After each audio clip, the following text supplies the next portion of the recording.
Помимо пострадавших людей, снесенных водными потоками домов и машин, испорченной инфраструктуры, стихия значительно усложнила ход туристического сезона в одном из самых популярных курортных городов Абхазии. Тысячи туристов не смогли добраться до пунктов отдыха или же покинуть республику по завершении отпуска. И именно в этот момент водители национальной туристической компании «Турист» помогли с трансфером.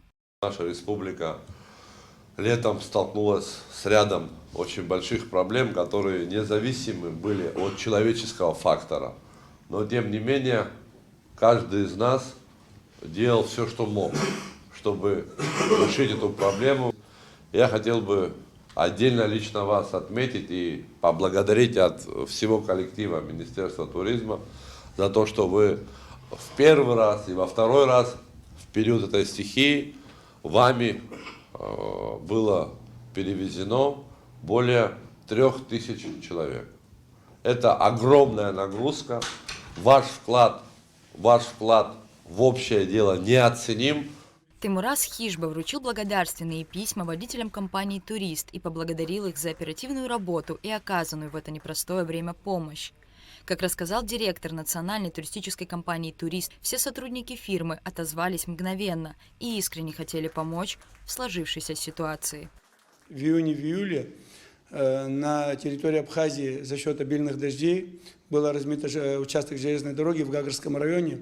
Было указание Министерства по курортам и туризму Тимуразом Владимировичем Хишба, чтобы оперативно вывести людей с зоны бедствия, где остались люди, которых надо было доставить по городам, куда у них были куплены путевки.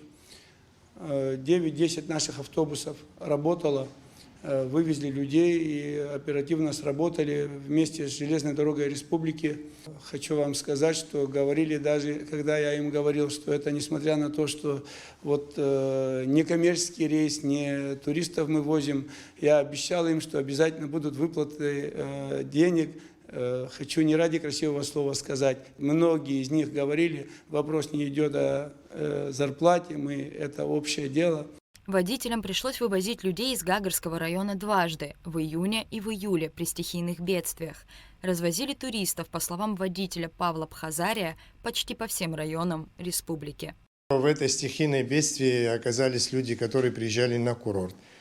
Были дети, были люди преклонного возраста с детьми, и они оказались в такой ситуации, не знали, куда и как добраться. И поэтому по первому зову нам пришлось быстро же собраться и оказать помощь и привести их в те районы, где они должны были дислоцироваться по месту отдыха. Это был Новый Афон, город Гудаута, Сухум, Гагра, во всем районам Абхазии. Все были сегодня награждены, о чем хочу поблагодарить Министерство по курорту и туризму за оказанную нам в стихийном бедствии помощь. Нас поблагодарили, наградили благодарственными письмами. Как отметили водители компании «Турист», благодарность руководства Минтуризма им в действительности приятна, ведь хотелось просто помочь людям, попавшим в беду. Стихийные бедствия всегда неожиданны и неконтролируемы, но, как и всегда, помогая друг другу, можно справиться даже с самыми страшными бедами. Рада Чачава, Заур Кварча, Абхазское телевидение.